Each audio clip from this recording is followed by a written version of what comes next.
নমস্কার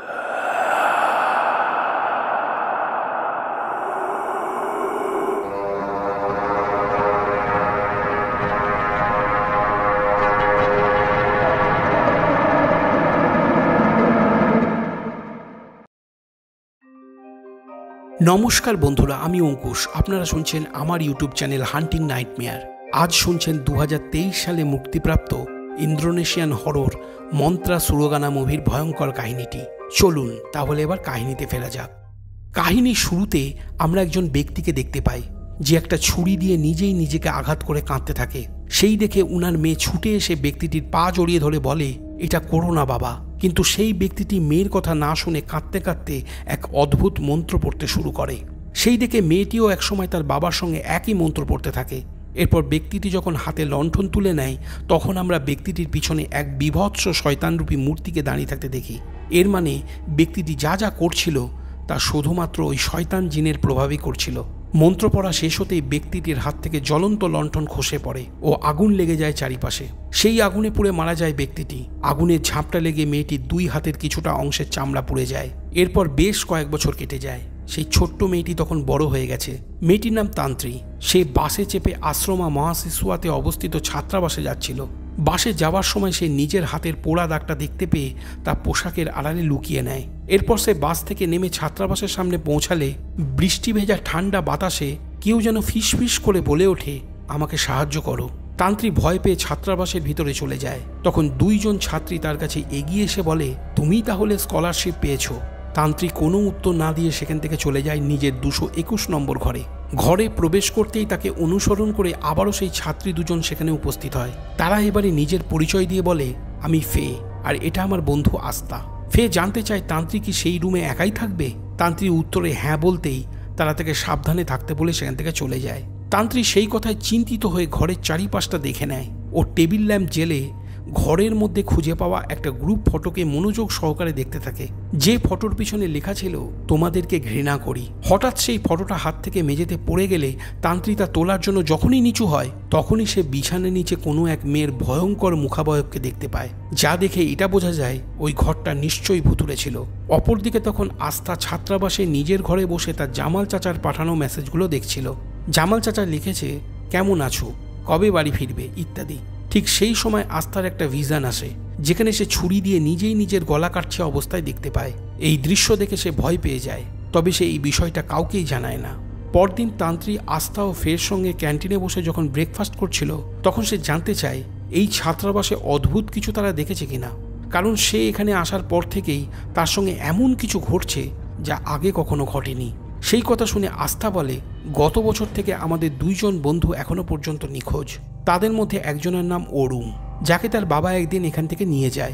তারপর তারা আর ফিরে আসেনি, এমনকি তাদের সঙ্গে কোনো যোগাযোগও করা যায়নি। আর অপরজন হলো লুকি। অনেকের ধারণা সে আত্মহত্যা করেছে, কারণ লুকির লকারে একটা হাতে লেখা চিঠি পাওয়া গিয়েছিল, যা ইঙ্গিত করে ওটাই তার লেখা শেষ চিঠি ছিল। তবে লুকি আত্মহত্যা করলেও এখনো পর্যন্ত তার লাশ খুঁজে পাওয়া যায়নি। কথাবার্তা চলাকালীন সময় দুইজন ছাত্রের মধ্যে গন্ডগোল বেঁধে যায়। একজন অপরজনকে বলে, আমি তোকে অরুমের ঘরে দেখেছি, তুই সেখানে কি খুঁজছিলি? অপরজন বলে, অরুম আমারও বন্ধু ছিল, তাই তোর এর বালের আচরণ আমি সহ্য করব না, শুধু সাবধান করে দিলাম, চলে যা। তাদের মধ্যে একজন চলে গেলে অপরজন আস্থার টেবিলে এসে বসে। তখন ফে তান্ত্রীর সঙ্গে ছেলেটির পরিচয় করিয়ে দিয়ে বলে, ছেলেটির নাম রেজা। এরপর রাতে যখন তান্ত্রী স্নান করছিল, তখন সে হঠাৎ একটা শব্দ শুনতে পেয়ে চমকে ওঠে, কিন্তু খুঁজতে গেলে সে কাউকেই দেখতে পায় না। স্নান সেরে যাওয়ার সময় আমরা বাথরুমের কাছে দেখতে পাই এক ভয়ঙ্কর ছায়ামূর্তিকে, যে তান্ত্রিকই অনুসরণ করছিল। অপরদিকে ফে তখন নিজের ঘরে বসে রেডিওতে গান শুনছিল। হঠাৎ রেডিও চ্যানেলটা পরিবর্তন হয়ে যায়। রেডিওর মধ্যে থেকে কেউ বলতে থাকে, আমার কাছে এসো, আমাকে পুনরুত্থিত করে তুলতে কে রক্ত দেবে। ফে প্রথমে ব্যাপারটা ইগনোর করে যায়, কিন্তু পরে যখন ঘরের দরজা নিজের থেকেই খুলে যায় ও জানালার বাইরে কারোর উপস্থিতিকে অনুভব করে, তখন সে বেশ ভয় পেয়ে যায়। এরপর সে জানালার পর্দা সরালে জানালার কাছে নিজের ছায়ামূর্তিকে দেখতে পায়, যার চোখ উপড়ে ফেলা হয়েছিল আর রক্ত গড়িয়ে পড়ছিল। ফে প্রচণ্ড ভয় পেয়ে চিৎকার করতে থাকে। অপরদিকে তখন তান্ত্রী বাবার ছবি ও তারই দেওয়া লকেটটাকে দেখে মন খারাপ করতে থাকে ও একসময় ঘুমিয়ে পড়ে। ঘুমের ঘরে সে স্বপ্নে লুকিকে দেখতে পায়। লুকি তখন একটা কাগজে লিখছিল, আমি যা করেছি তার জন্য আমি অনুতপ্ত, আমি চলে যেতে চাই, আমাকে কেউ খোঁজো না। লেখা হতেই সে নিজের হাতে একটা ছুরি তুলে নেয়। সেই দেখে তান্ত্রী বলে, এটা করো না লুকি। ছোটবেলায় সে ঠিক যেভাবে তার বাবাকে বলেছিল একইভাবে। কিন্তু লুকি তান্ত্রীর কথা শোনে না, বরং সে নিজের হাতে ছুরিটা কানে ঢুকিয়ে দেয়। আর আমরা আয়নার কাছে দেখি এক ভয়ঙ্কর জিনকে, যে এই কাজটা করছিল। কান থেকে রক্ত বের হতে শুরু করলে লুকি ছুটে চলে যায় একটা কুয়োর সামনে। তারপর সেখানে ছুরি দিয়ে নিজের গলা কেটে কুয়োর মধ্যে পড়ে যায়।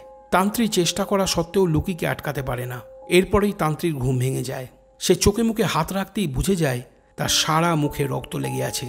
ব্যাপারটা বড়ই অদ্ভুত ছিল। পরদিন সকালে তান্ত্রী সেই কুয়োর কাছে পৌঁছালে দেখে কুয়োর ভিতরে লুকির পচা গলা মৃতদেহটা পড়ে আছে। এরপর পুলিশ এসে লুকির দেহটাকে উদ্ধার করে ও তাদের অনুমান ঘটনাটা 4-5 দিন আগে ঘটেছে। এদিকে ফে গত রাতের ঘটনার কথা আস্থাকে বলতে থাকে। তখন সেখানে তান্ত্রী এসে পড়লে আস্থা বলে, সকলে বলছে তুমি নাকি স্বপ্নে দেখে লুকির লাশ খুঁজে দিয়েছ। আমার মনে হচ্ছে তুমি এমন অদেখা জিনিসকে দেখতে পাও ও অনুভব করতে পারো যা অন্য কোনো মানুষ পারে না। তুমি যদি লুকিকে খুঁজে পেতে পারো তাহলে অরুমকেও খুঁজে পেতে সাহায্য করো। আমরা অরুমকে নিয়ে অনেক বেশি চিন্তিত। সেই কথা শুনে তান্ত্রী তাদের সাথে বেরিয়ে পড়ে অরুমের সন্ধানে। তাদের সাথে রেজাও যোগদান করে। সেই সময় ক্যান্টিনে দেখা অপর ছেলেটা, মানে যার সঙ্গে গতদিন রেজার গন্ডগোল হয়েছিল, সে ছুটে আসে। ছেলেটির নাম মাহেশ। সে তান্ত্রীর হাত টেনে ধরে বলে, লুকির লাশটা কোথায় আছে তা তুমি কিভাবে জানলে? সেই মুহূর্তে রেজা এসে ছেলেটাকে ধাক্কা দিয়ে সরিয়ে দেয় ও বলে, তান্ত্রীকে জোর দেখাচ্ছিস কেন বাল? লুকির লাশ দেখে ভয় পেয়েছিস? সেই কথায় আবারও গন্ডগোল শুরু হয়। আস্থা বিষয়টাকে সামলে নিলে তারা চলে যায় অরুমের বাড়ির সামনে। বাড়িটা দেখে বোঝা যায় দীর্ঘদিন ধরে তা বন্ধ অবস্থায় পড়ে আছে। বাড়ির ভিতরে ঢোকার পথ খুঁজতে সকলেই ছড়িয়ে পড়ে। তখন তান্ত্রী বাড়ির জানালার কাছে সেই ছায়ামূর্তিকে দাঁড়িয়ে থাকতে দেখলে প্রচণ্ড ভয় পেয়ে চমকে উঠে সে জানালার কাঁচটা ভেঙে ফেলে এবং ভাঙা কাঁচের টুকরোতে তার হাত কেটে যায়। চিৎকার শুনে রেজা ও ফ্রে তান্ত্রীর কাছে ছুটে আসলে অন্য দিক থেকে আস্থার কণ্ঠস্বর ভেসে আসে। সে বলে, বাড়িতে ঢোকার আমি একটা উপায় খুঁজে পেয়েছি। এরপর তারা বাড়ির ভিতরে প্রবেশ করলে দেখে সব ড্রয়ার ও আলমিরা খোলা আছে। যা দেখে রেজা বলে, মাহেশ নিশ্চয়ই এখানে এসেছিল কিছু খুঁজতে। অপরদিকে তখন তান্ত্রী একা একা ঘরের মধ্যে ঘুরে বেড়াচ্ছিল। হঠাৎ সে কোনো জিন দ্বারা পজেসড হয়ে যায়। তখন সে যন্ত্রচালিত পুতুলের মতন হেঁটে দোতলার একটা ঘরের দিকে এগিয়ে যেতে থাকে। ঘরের ভিতরে পা রাখতেই বিছানাটা নিজের থেকে ছিটকে সরে যায়। বেরিয়ে পড়ে ঘরের মেঝেতে আঁকা এক শয়তানের চক্র। তান্ত্রী সেই চক্রের সামনে মাথা ঝুঁকিয়ে বসে পড়ে। সঙ্গে সঙ্গে চক্রের মধ্যে থেকে ধোঁয়া নির্গত হতে শুরু করে। অল্পক্ষণ পর চক্রের মধ্যে একটা শয়তানের বই চলে আসে। তান্ত্রী বইটিকে হাতে তুলে নেয়। অপরদিকে তখন বাকিরা তান্ত্রীকে খুঁজতে খুঁজতে সেই ঘরে আসলে আস্থার স্পর্শে তান্ত্রী নিজের চেতনা ফিরে পায়। তান্ত্রী বলে, সে চক্রের মাঝে রেজা, আস্থা ও ফে এই 3 জনার নাম লেখা আছে দেখে বুঝতে পেরেছে কেউ তাদের উপর অভিশাপ কিংবা কালাজাদু করেছে। সেই কথা শুনে রেজা বলে, তাহলে কি অরুম এতদিন ধরে তাদের ক্ষতি করার চেষ্টা করছিল? এই কথা বলে তারা সকলেই গোল করে চক্রের সামনে বসে পড়ে। তান্ত্রী বলে, অরুম কেন তোমাদের ক্ষতি করতে চাইবে? ফে বলে, এই সব কিছু রেজার জন্য হয়েছে। উত্তরে রেজা বলে, আমি একা কেন, তোমাদেরও তো নাম লেখা আছে। সেই কথা শুনে আস্থা বলে, একে অপরকে দোষারোপ করে কোনো লাভ নেই। এখন গুরুত্বপূর্ণ বিষয় হলো কিভাবে আমরা এই অভিশাপ থেকে মুক্ত হতে পারবো সেই কথা ভাবা। তাই আস্থা তান্ত্রীকে বলে, তুমি যখন লুকির খোঁজ বার করেছো আর আমরা যখন এখানে এসেই পড়েছি, তখন তোমাকেই এই রহস্যের কিনারা খুঁজে দিতে হবে। তান্ত্রী সেই কথায় রেগে গিয়ে বলে, আমি এসবের মধ্যে নেই। এই রিচুয়াল করা হয়েছে শয়তানকে ডাকার জন্য। ফে তখন আস্থাকে সমর্থন করে বলে, তান্ত্রী ছাড়া আর কেউ নেই যে তাদেরকে এই বিপদের মাঝে সাহায্য করতে পারে। তান্ত্রী রাজি হলে বলে, আমি তোমাদেরকে কোনো প্রতিশ্রুতি দেব না, তবে আমি চেষ্টা করব। এই কথা বলে সে সকলের হাতে একটা করে কাঁচের টুকরো তুলে দেয়। তারপর একে অপরের হাতে হাত রেখে জোরে চাপ দিতে থাকে, যার ফলে সকলের হাত কেটে রক্ত গড়িয়ে পড়তে থাকে চক্রের মধ্যে। পর মুহূর্তেই তান্ত্রী আবারও জিন দ্বারা পজেসড হয়ে যায়। সে মন্ত্র পড়তে শুরু করে। তাকে দেখে একসময় সকলেই একই মন্ত্র পড়তে থাকে। মন্ত্রটা ছিল এমন, 5 জন পাপীর জন্য মৃত আত্মা জীবিত হোক ও আমাদের কাছে আসুক, আমাকে পুনরুত্থিত করার জন্য কে রক্তপাত করবে, ইত্যাদি। মন্ত্র পড়তেই সেখানে এক ভয়ঙ্কর দেখতে জিন চলে এসে বলতে থাকে সে 5 জন পাপীকে অভিশাপ দিয়েছে, যে অভিশাপ অতি ভয়ানক, যা পাপীর সঙ্গে সঙ্গে তার স্ত্রী, মেয়ে ও গোটা পরিবারকে শেষ করে ছাড়বে। এমনকি পাপীর পরবর্তী প্রজন্মও সেই একই অভিশাপ বহন করে চলবে, যাতে জিনের দেওয়া অভিশাপ চিরতরে শক্তিশালী বলে গণ্য হয়। এর মানে পাপীর পুরো বংশকে ধ্বংস না করা পর্যন্ত সেই জিন তার পিছু ছাড়বে না। এরপর জিন আরও বলে যে তোমরা আমার কাছে সাহায্য চাইছো ঠিকই, তবে আমি এখন তোমাদেরকে সাহায্য করতে পারবো না। আমি এই অভিশাপ তখনই তুলব যখন তোমাদের মৃত্যু হবে। এর মানে রেজা, ফে ও আস্থা যে জিনের দ্বারা অভিশাপগ্রস্ত হয়ে পড়েছিল, তাদের মৃত্যু না হওয়া পর্যন্ত তাদের কাছে আর কোনো বাঁচার পথ খোলা ছিল না। এরপর সেই জিনটি ধোঁয়ায় মিলিয়ে যেতেই সকলেই বেশ ভয় পেয়ে যায়। এরপর তারা সকলে গাড়িতে চেপে বসলে আমরা ফের কথা শুনে বুঝতে পারি সে যেন সকলের চেয়ে একটু বেশি ভয় পেয়েছিল। তাই তান্ত্রী তাকে সান্ত্বনা দিতে বলে, চিন্তা করো না ফে, যতক্ষণ আমাদের উদ্দেশ্য ভালো থাকবে ততক্ষণ পর্যন্ত কোনো খারাপ হবে না। তবে এখনও অনেক রহস্য লুকিয়ে আছে যার উত্তর খোঁজা এখনও বাকি আছে, যেমন লুকি কেন আত্মহত্যা করল। এরপর আস্থা রেজাকে বলে তার নিজের বাড়িতে ড্রপ করে দেওয়ার জন্য। পরদিন সে একাই সেখান থেকে ছাত্রাবাসে ফিরে যাবে। আস্থা নিজের বাড়িতে প্রবেশ করলে আমরা তার জামাল চাচাকে দেখতে পাই, যার নাকে অক্সিজেন মাস্ক পরানো ছিল। চাচা তখন ঘুমাচ্ছিলেন। আস্থা ধীর পায়ে হেঁটে জামাল চাচার সামনে গিয়ে পৌঁছায়। তারপর অতি সন্তর্পণে চাচার জামা থেকে কিছুটা কাপড়ের টুকরো ও দাড়ি কাঁচি দিয়ে কেটে নিয়ে নিজের কাছে রেখে দেয়। এরপর চাচার ঘুম ভাঙলে সে আস্থাকে জিজ্ঞাসা করে তার মেসেজের রিপ্লাই আস্থা দেয় না কেন। কিন্তু আস্থা কোনো উত্তর না দিলে তার চাচার নজর পড়ে হাতে ধরে থাকা কাঁচিটার দিকে। সেই দেখে চাচা প্রচণ্ড রেগে গিয়ে আস্থার উপর শারীরিক নির্যাতন শুরু করে। সেই দৃশ্য দেখে আমরা বুঝতে পারি ছোটবেলা থেকেই আস্থা তার জামাল চাচার হাতে একইভাবে নির্যাতিত হয়ে আসছিল। আসলে সেই চাচাই ছিল আস্থার একমাত্র অভিভাবক। তাই আস্থার অন্য কোথাও যাওয়ার উপায় ছিল না। তাই সে দিনের পর দিন চাচার অত্যাচার সহ্য করে এসেছে। কিন্তু আর নয়, আস্থা এবারে সিদ্ধান্ত নিয়েছিল তার জামাল চাচার উপরে কালা জাদু প্রয়োগ করবে। তাই সে কাপড়ের টুকরো ও দাড়ি সংগ্রহ করেছিল। অপরদিকে তখন রেজা বাকিদেরকে ছাত্রাবাসে ড্রপ করে ফেরার সময় গাড়ির ব্যাক ক্যামেরাতে সেই শয়তান জিনটাকে আবারও দেখতে পায়। এরপর সে গাড়ি থামাতেই হঠাৎ পিছনের সিট থেকে জিনটা রেজার গলা চেপে ধরে। রেজা চিৎকার করে উঠলে ফে ও তান্ত্রী ছুটে আসে, কিন্তু তারা গাড়ির ভিতরে সেই জিনটাকে দেখতে পায় না। রেজা ঠিক আছে জানিয়ে সেখান থেকে চলে যায়। রাতে যখন ফে আয়নার সামনে একলা বসে কাঁদছিল, তখন হঠাৎ একটা শয়তানের হাত এসে ফের মুখ চেপে ধরে। এদিকে তখন আস্থা সেই সময় তার চাচার দ্বারা নির্যাতিত হয়ে অসহায় ও কাতর হয়ে কাঁদছিল। অন্যদিকে তান্ত্রী তখন জিন দ্বারা পজেসড হয়ে দেখতে পায় জামাল চাচাকে অদৃশ্য কেউ একজন প্রাণে মেরে ফেলছে। এখানে অবাক করার মতন বিষয় হলো যে তান্ত্রী জামাল চাচাকে আগে কখনো কোনোদিনও দেখেনি, তবুও সে ওই দৃশ্যকে দেখতে পায়। আর আমরা আয়নার কাছে সেই জিনকে দেখতে পাই যে চাচাকে মেরে ফেলছিল। তান্ত্রী চেতনা ফিরে পেলে তার হাতে জামাল চাচার অক্সিজেন মাস্কটা দেখতে পেয়ে ব্যাপারটা বুঝতে পারে ও সে আস্থার ঘরে চলে যায়। ফে তখন সেখানেই ছিল। তান্ত্রী আস্থাকে সোজাসুজি বলে সেই শয়তানের বইটা ফিরিয়ে দিতে। তখনই ঘরের মধ্যে সেই শয়তানের চিহ্নটাকে আঁকা অবস্থায় দেখা যায়। বোঝা যায় জামাল চাচাকে মারতে আস্থা সেই বই দিয়ে শয়তানকে ডেকে এনেছে। আর এই ব্যাপারে আস্থার কোনো আক্ষেপ নেই।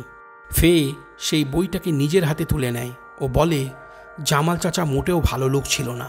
সে ছোট থেকেই আস্থাকে ধর্ষণ করত। আস্থা অনেকবার আত্মহত্যা করার চেষ্টা করেছে, এমনকি সে গর্ভপাত পর্যন্ত করেছে। আস্থা তখন ফেকে এইসব বিষয় কথা বলতে মানা করে চড় মারে। এরপর সে তান্ত্রীকে সেখান থেকে চলে যেতে বলে। তান্ত্রী বলে সে এত কিছু জানতো না, তবুও সে ওই বইটা না নিয়ে কোথাও যাবে না, কারণ সে চায় না ওই বইয়ের জন্য কারোর মৃত্যু হোক। তখন আস্থা বলে বইটা না দিলে তুমি কি করবে? আমাদের আর তোমার সাহায্যের প্রয়োজন নেই। তান্ত্রী আস্থাকে একটা গাধা বলে সেখান থেকে চলে যায়। রাতে তান্ত্রী ঘুমের মধ্যে স্বপ্ন দেখে যেখানে একজন ভয়ঙ্কর দেখতে মেয়ে এসে তার কাছে সাহায্য চাইছে। ওই মেয়েটি কে ছিল তান্ত্রী তা তখনও জানতো না। পরদিন আস্থা বাড়িতে ফিরে গেলে প্রতিবেশীরা জামাল চাচার মৃত্যুর জন্য তাকে সান্ত্বনা দিতে থাকে, আর আস্থা মনে মনে হাসতে থাকে। বোঝা যায় চাচার মৃত্যুতে সে যথেষ্ট খুশি হয়েছে। তান্ত্রীর সাথে আস্থার ঝামেলা হওয়ায় সে তাদের গ্রুপ থেকে আলাদা হয়ে গিয়েছিল। ক্যান্টিনে যখন সকলে বসে আড্ডা দিচ্ছিল তখন তান্ত্রী বাইরে একা বসেছিল। তখন মাহেশ তান্ত্রীর পাশে এসে বসে ও বলে তোমাকে গ্রুপ থেকে বের করে দেওয়া হয়েছে, এর মানে তুমি তাদের তিনজনের স্বভাব সম্পর্কে সচেতন। উত্তরে তান্ত্রী জানতে চায় তাদের স্বভাব কেমন। মহেশ বলে তারা অসভ্যতার সীমা অতিক্রম করেছে। অরুমের নিখোঁজ হওয়ার ঘটনা তো তুমি নিশ্চয়ই শুনে থাকবে, জানো কি এর পিছনে তাদের হাত আছে? তান্ত্রী বলে আমি জানি, কিন্তু তারা কি করেছে? এবারে মহেশ বলে অরুম রেজা ও লুকির যৌন হয়রানির শিকার। সেই কথা শুনে তান্ত্রী অবাক হয়ে যায়। মহেশ বলে চলে একদিন রেজা ও লুকি মিলে বাজি ধরে কে প্রথম অরুমের সাথে শারীরিক সম্পর্ক স্থাপন করতে পারবে। রেজা প্রথমে অরুমকে এই বিষয়ে মানাতে সক্ষম হয় ও সে তার ও অরুমের কিছু অন্তরঙ্গ অবস্থার ছবি তুলে নিয়ে পাঠিয়ে দেয় বন্ধু লুকিকে। এই ব্যাপারটা অরুম রেজার ফোন দেখলে পরে বুঝে যায়। তবে অরুম সেই বিষয়ে কিছু স্টেপ নেবে তার আগেই সেই অন্তরঙ্গ মুহূর্তের ছবিগুলো পুরো কলেজে ছড়িয়ে পড়ে। তবে ছবিগুলো ছড়ানোর পিছনে ফে ও আস্থার হাত ছিল সবচেয়ে বেশি। এই সব কথা অরুমও জানত। এরপর আমি আস্থার সঙ্গে সম্পর্ক ছিন্ন করি। ঠিক সেই মুহূর্তে ক্যান্টিনের ভিতরে বসে থাকা আস্থা হঠাৎ জোরে জোরে কাশতে শুরু করে। তার গলা দিয়ে উঠে আসে রক্তমাখা কাঁচের টুকরো। সেই দেখে ফে ও রেজা বেশ ভয় পেয়ে যায়। তারা বাড়ি ফিরে যাওয়ার জন্য যখনই সেখান থেকে উঠে যাবে তখন আস্থার নজর পড়ে তান্ত্রী ও মাহেশের উপর। তাদের দুজনকে পাশাপাশি বসে কথা বলতে দেখে সে প্রচণ্ড রেগে যায় ও কিছুক্ষণ তাদের দিকে এক দৃষ্টিতে চেয়ে থেকে সেখান থেকে চলে যায়। অপরদিকে তান্ত্রী সব কথা শুনে মাহেশকে বলে, আমি আশা করিনি যে আস্থা এই কাজ করতে পারে, কারণ সে নিজেও একজন শোষণের শিকার। আমার তো মনে হয় আস্থাই অরুমকে বেশি করে বুঝবে। এরপর মাহেশ অরুমের কিছু ছবি দেখিয়ে বলে, এই ছবিগুলো আমি সংরক্ষণ করেছি, কারণ আমি তাকে সাহায্য করতে না পেরে আজও আমি নিজেকে অপরাধী বলে মনে করি। এরপর মহেশ নিজের তোলা তান্ত্রীর কিছু ছবি দেখিয়ে বলে, তোমার সব ছবিগুলোর পিছনে সবসময় কেউ থাকে। তান্ত্রী বলে ওঠে, এটা অরুম। এর মানে গতরাতে তান্ত্রীর স্বপ্নে যে মেয়েটি সাহায্য চেয়েছিল, কিংবা কাহিনীর শুরুতে যখন তান্ত্রী প্রথম ছাত্রাবাসে এসেছিল তখন বিছানার নিচে যে ভয়ঙ্কর মেয়েটিকে দেখেছিল সে অরুম ছিল। এরপর সে মাহেশের তোলা অরুমের ছবিগুলো ভালো করে দেখতে থাকলে বেশ অবাক হয়ে যায়, কারণ অরুমের ছবিগুলোতে সেই জিনটাকে দেখা যাচ্ছিল। তান্ত্রী জিনটাকে দেখতে পেলে হঠাৎ বলে ওঠে, এটা সুরগনা। মহেশ অবাক হয়ে বলে, সুরগনা? অপরদিকে তখন আস্থা ফেকে সঙ্গে করে তান্ত্রীর অনুপস্থিতিতে তারই রুমে পৌঁছে চিরুনি থেকে মাথার চুল ও তান্ত্রীর একটা ছবি নিয়ে নেয়, যা দেখে ফে বুঝতে পারে আস্থা আসলে কি করতে চলেছে। তাই সে বলে, তান্ত্রী আমাদের সাথে না থাকলেও তার কোনো দোষ নেই, সে আমাদেরকে নানানভাবে সাহায্য করেছে, তাই তুমি তার কোনো ক্ষতি করো না আস্থা। এই কথা শুনে আস্থা প্রচণ্ড রেগে যায় ও একটা কাঁচি বার করে ফেকে ভয় দেখিয়ে বলে, তুমি হলে আমার বেস্ট ফ্রেন্ড, তাই তুমি আমাকে সমর্থন করবে। যদি তুমি আমার কথা না শোনো তাহলে আমি তোমার উপরে কালাজাদু প্রয়োগ করব। এই কথা শুনে ফে চুপ করে যায় ও আস্থা নিজের রুমে ঢুকে দরজা বন্ধ করে দেয়। এরপর আস্থা ঘরের মেঝেতে সেই শয়তানের চিহ্নটা এঁকে তান্ত্রীর নাম লিখে দেয়। তারপর তান্ত্রীর ছবি ও মাথার চুল সেই চক্রের মধ্যে রেখে নিজের রক্ত দিয়ে শুরু করে কালাজাদুর রিচুয়াল। শয়তানের বই হাতে মন্ত্র পড়তে শুরু করলে অল্পক্ষণের মধ্যেই আস্থা সেই শয়তানের দ্বারা পজেসড হয়ে যায়। তখন ফে বাইরে থেকে দরজা ধাক্কাতে শুরু করলে আস্থা জিনগ্রস্ত অবস্থায় দরজা খুলে দেয়। আস্থার দুই চোখ তখন কালো বর্ণ আকার ধারণ করেছে। ফে আস্থাকে আটকানোর চেষ্টা করলে সে ফের মাথার চুল টেনে ছিঁড়ে নেয় ও আবারও দরজা বন্ধ করে দেয়। ফে ভয় পেয়ে ছুটে পালাতে গেলে সেখানে রেজা এসে উপস্থিত হয়, কিন্তু ফে তাকে কিছু না বলেই বাড়ির বাইরে চলে যায়। তখন সেই জিনটা ফের মাথার উপর দিয়ে উঠতে শুরু করে ও বলে, আমার কাছে এসো ফে, 5 জন পাপীর জন্য মৃত আত্মা জীবিত হোক ও আমার কাছে আসুক, আমাকে পুনরুত্থিত করবার জন্য ফে রক্তপাত করুক। সঙ্গে সঙ্গে ফে শূন্যে ভেসে ওঠে ও জিনগ্রস্ত হয়ে নিজেই নিজের 2 চোখ আঙুল দিয়ে উপড়ে ফেলে। সেই দৃশ্য দেখে রেজা ভয় পেয়ে সেখান থেকে পালিয়ে যায়। অপরদিকে তখন তান্ত্রী মাহেশকে সুরগনা সম্পর্কে বলতে থাকে। অরুমের বাড়িতে তারা যে শয়তানের বইটা খুঁজে পেয়েছিল ওই বইটির নাম সুরগনা। উত্তরে মাহেশ জানায় সে আস্থার মুখে ওই বইয়ের কথা এর আগেও একবার শুনেছিল। আস্থা বলেছিল অরুম অদ্ভুত কিছু করার আগে সেই বইটা সবসময় নিজের সঙ্গে করে আনত, আর আমি জানি সেই বইটার উপর আস্থার অনেক দিন আগের থেকেই নজর ছিল। সেই কথা শুনে তান্ত্রী বলে, এবারে বুঝেছি, সেই জন্যই আস্থা সেদিন আমাকে অরুমের বাড়িতে যাওয়ার আমন্ত্রণ করেছিল, আর সে নিজেই আমাদের আগে অরুমের বাড়িতে পৌঁছে সেই বইটাকে খোঁজার চেষ্টাও করেছিল। তাই তো আমরা যখন অরুমের বাড়িতে গেলাম তখন দেখেছিলাম সব ড্রয়ার ও আলমিরা খোলা আছে। আস্থা বুঝেছিল আমার সাহায্য ছাড়া ওই বইটা কিছুতেই সে খুঁজে পাবে না, তাই আমাকে নানান কথা বলে অরুমের বাড়িতে নিয়ে যায়। সেই কথা শুনে মাহেশ বুঝতে পারে বইটা বর্তমানে আস্থার কাছে আছে। সে তখন বলে, আমাদেরকে এক্ষুনি আস্থার খোঁজে বের হতে হবে, তাকে না আটকালে বড় কোনো অঘটন ঘটে যাবে। ঠিক সেই মুহূর্তে আমরা দেখি তান্ত্রী আবারও পজেসড হয়ে গেছে। সে নিজেকে এক অদ্ভুত স্থানে দাঁড়িয়ে থাকতে দেখে, যেখানে একটি মেয়ের চিৎকারের কণ্ঠস্বর ভেসে আসছিল। মেয়েটি সাহায্য চাইছিল। তান্ত্রী শব্দের উৎস লক্ষ্য করে এগোতে থাকলে সে একটা কাঠের ঘরের সামনে পৌঁছে যায়। এরপর সে ঘরের জানালায় উঁকি দিলে দেখতে পায় 5 জন পাপী লোক মিলে একজন মেয়েকে ধর্ষণ করছে।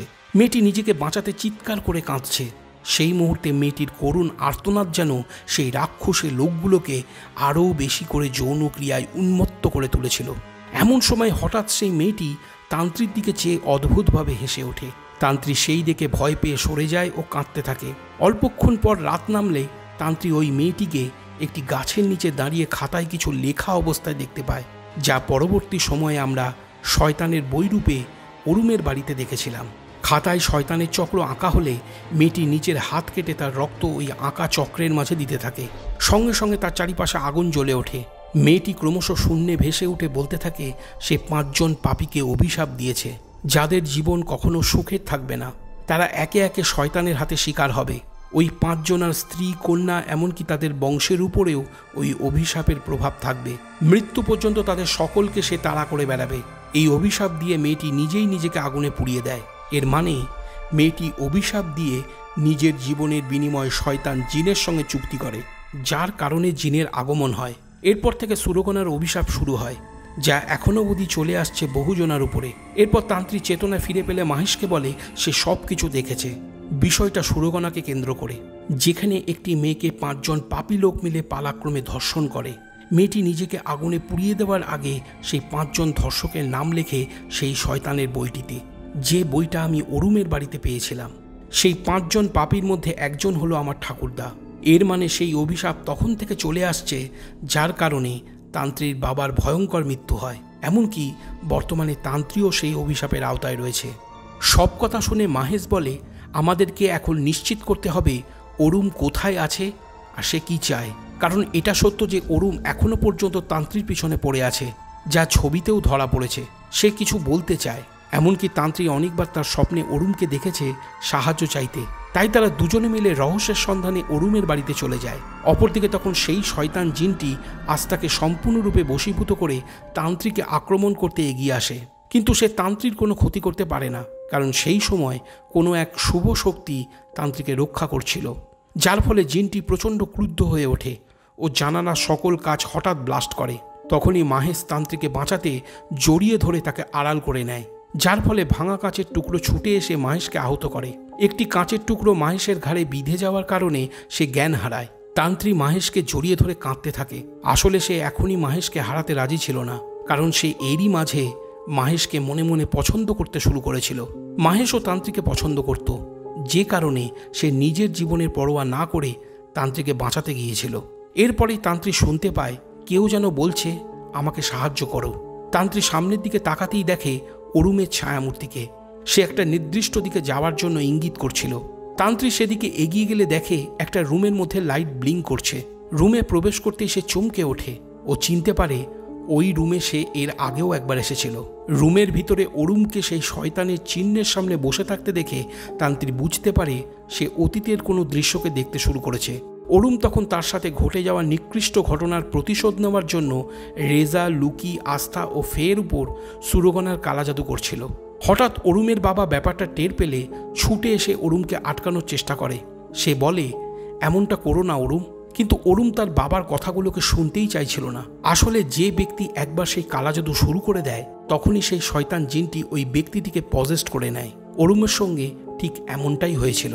এরপর অরুমের বাবা তাকে টেনে হিঁচড়ে কোনো রকমে পাশের ঘরে নিয়ে গিয়ে লোহার শিকল দিয়ে অরুমের হাত পা বেঁধে ফেলে। তার বাবা ভেবেছিল এইভাবেই হয়তো তার মেয়েকে আটকাতে পারবে। আসলে অরুমের ভালোর জন্যই সে ওইসব করেছিল। এরপর ওই শয়তান জিনটি সেখানে এসে অরুমের বাবাকে শূন্যে ভাসিয়ে দিয়ে ছাদে ঝুলে থাকা একটা লোহার পেরেক লক্ষ্য করে ছুঁড়ে দেয়, যার ফলে অরুমের বাবার নির্মম মৃত্যু ঘটে। এরপরেই তান্ত্রীর ভ্রম কাটে। সে নিজেকে ওই ঘরে খুঁজে পায়, যে ঘরে একদিন অরুমের বাবা অরুমকে বেঁধে রেখেছিল। তান্ত্রী দেখে অরুম তখনও হাত পা বাঁধা অবস্থায় দাঁড়িয়ে আছে, তবে সে তখনও জিন দ্বারা পজেস্ট অবস্থায় প্রাণে বেঁচেছিল। তান্ত্রী অরুমকে শিকলমুক্ত করার জন্য চেষ্টা করতে থাকে। তখন আস্থা পজেস্ট অবস্থায় মাহেশের গলায় ছুরি ধরে সেখানে চলে আসে। আস্থা তান্ত্রীকে হুমকি দিয়ে বলে তান্ত্রী যদি অরুমকে মুক্ত করার চেষ্টা করে তাহলে সে মাহেশকে মেরে দেবে। তান্ত্রী তখন বলে আস্থা, তুমি কখনোই মাহেশকে মারতে পারবে না, কারণ আমি জানি তুমি মাহেশকে ভালোবাসো। এমনকি মাহেশ যখন আমার সাথে কথা বলে তখন তুমি ঈর্ষান্বিত হও। তাই দয়া করে মাহেশকে বাঁচতে দাও। জানি তোমরা দুজনেই শয়তান জিনের শিকার, এবারে বুঝতে পারছেন আস্থা কেন তান্ত্রীর উপর কালাজাদু করেছিল। আসলে যেদিন আস্থা দেখেছিল মাহেশ তান্ত্রীর পাশে বসে কথা বলছিল, সেই দিনই আস্থা ঈর্ষান্বিত হয়ে তান্ত্রীর উপরে কালাজাদু করতে আগ্রহী হয়ে ওঠে। আসলে তান্ত্রী মাহেশকে প্রচণ্ড ভালোবাসত। সে কখনোই চাইতো না যে কোনো মেয়ে মাহেশের কাছাকাছি আসুক। এই কারণেই সে এই সব কিছু করেছিল। তান্ত্রী আস্থাকে বোঝানোর চেষ্টা করলেও আস্থার শরীরে থাকা জিনটি আস্থাকে ব্যবহার করে মাহেশকে মেরে ফেলে। সেই দৃশ্য দেখে তান্ত্রী চিৎকার করে ওঠে, যার ফলে আস্থা চেতনা ফিরে পায়। সে নিজের হাতে রক্তমাখা ছুরি ও মাহেশকে মেঝেতে পড়ে থাকতে দেখে ব্যাপারটা বুঝতে পারে ও কান্নায় ভেঙে পড়ে। পর মুহূর্তেই জিন আবারও আস্থাকে পজেস্ট করে নেয়। এবারে সে ছুরি দিয়ে নিজেই নিজের গলা কেটে আত্মহত্যা করে। যে ঘটনাটা কাহিনী শুরুতে আস্থা নিজের ভিশনে দেখেছিল, আজ তা ঘটল। এরপর অরুণ জিনের দ্বারা পজেস্ট হয়ে নিজের বাঁধন ছিঁড়ে মুক্ত হয়ে যায় ও চিৎকার করে বলতে থাকে, তোমরা আমার জগতে প্রবেশ করেছো, তাই তোমরা নিজের ভিতরে থাকা শয়তানকে জাগিয়ে তোলো, আমি কাউকেই ছাড়ব না। এই কথা বলে সে আবারও সেই একই মন্ত্র পড়তে থাকে। তান্ত্রী তখন বুঝতে পারে শয়তান জিনকে আটকাতে হলে জিন এখন যে জীবিত শরীরে আছে সেই শরীরকে মৃত শরীরে পরিণত করতে হবে, তাহলেই এই অভিশাপ ভেঙে যাবে। তাই সে ছুরিটা কুড়িয়ে নিয়ে সোজা অরুণের বুকে বিধিয়ে দেয় ও অরুণের কানে বলে, আমি দুঃখিত অরুণ। আমরা সেই মুহূর্তে দেখতে পাই অরুণের মুখ থেকে কালো ধোঁয়ার কুণ্ডুলিকে বেরিয়ে যেতে। মৃত্যুর আগে অরুণ তান্ত্রীর কানে নিজের মুখ রেখে বলে, ধন্যবাদ তান্ত্রী। এই কথা শুনে তান্ত্রী বুঝতে পারে অরুণ এমনটাই চেয়েছিল। তাই সে প্রথম দিন থেকেই তান্ত্রীকে দেখা দিয়ে তার সাহায্য চাইছিল। আসলে এতদিন ধরে সেই শয়তান জিন অরুণের দেহকে কবজা করে রেখেছিল। তার মৃত্যুতে সে জিনের হাত থেকে মুক্তি পেল। এরপর আমরা টিভির সংবাদ চ্যানেলে দেখতে পাই যৌন নির্যাতনের জন্য রেজাকে পুলিশ গ্রেপ্তার করেছে। আসলে রেজা ও লুকি মিলে একসময় অরুণ ছাড়াও আরও মেয়ে সর্বনাশ করেছিল। এরপর তান্ত্রী তার বাবার ছবিটা বুকে জড়িয়ে ভাবতে থাকে, সুরগনার জিন সকলের ক্ষতি করলেও কেন তার কোনো ক্ষতি করতে পারল না। যখন সে নিজেই ওই অভিশাপগ্রস্ত বংশের বংশধর ছিল, তখনই তার মনে পড়ে তার বাবার বলা কথাগুলো। তান্ত্রী যখন ছোট ছিল তখন তার বাবা বলেছিল, তোমার মা তোমার জন্মের সময় অসুস্থ হয়ে পড়েছিল। ডাক্তার মা ও মেয়ের মধ্যে একজনকে বেছে নিতে বলেছিল, কিন্তু তোমার মা তোমাকে বেছে নিয়েছিল কারণ সে তোমাকে অনেক বেশি ভালোবাসে। তোমার মা মৃত্যুর আগে নিজের গলার লকেটটা তোমাকে উপহার স্বরূপ দিয়ে আমাকে বলেছিল, এই লকেট তোমাকে সকল বিপদ থেকে রক্ষা করবে। আর সেই লকেটটা এতদিন পর্যন্ত তান্ত্রীকে রক্ষা করে আসছিল। আসলে তান্ত্রীর মার ভালোবাসা তাকে এক রক্ষা কবচে মুড়ে রেখেছিল। এরপর তান্ত্রী সেই শয়তানের সুরগনা নামে বইটা আগুনে পুড়িয়ে দেয়, যাতে আর কেউ ওই বইটা ব্যবহার করতে না পারে। অন্যদিকে আমরা ফেকে দেখতে পাই সে বর্তমানে একটা অ্যাসাইলামে ভর্তি আছে।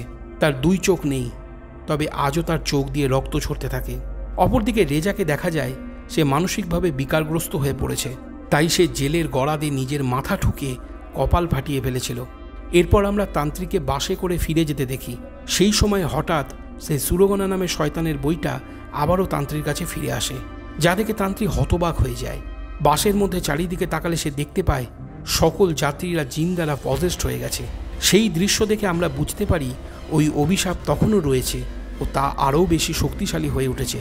কাহিনী শেষে আমরা কালো পোশাক পরনে এক মহিলাকে দাঁড়িয়ে থাকতে দেখি অরুণের বাড়িতে। মহিলার দুই চোখ লাল ও তার হাতে সেই শয়তানের বইটা ছিল। দেখে মনে হচ্ছিল সে কোনো রিচুয়াল পারফর্ম করতে যাচ্ছিল। এখানেই কাহিনী শেষ হয়ে যায়। তাহলে তোমাদের কেমন লাগলো এই মুভির কাহিনীটা তোমরা আমাকে কমেন্ট করে জানিও। যদি তোমাদের আরও কোনো প্রশ্ন থাকে আমাকে জানাতে পারো। ভিডিওটা যদি পছন্দ হয়ে থাকে তাহলে লাইক ও কমেন্ট করে দিও। যদি আমার চ্যানেলে নতুন হয়ে থাকো তাহলে অবশ্যই চ্যানেলটা সাবস্ক্রাইব করে নিও। তাহলে আবার দেখা হচ্ছে আগামী ভিডিওতে। ততক্ষণের জন্য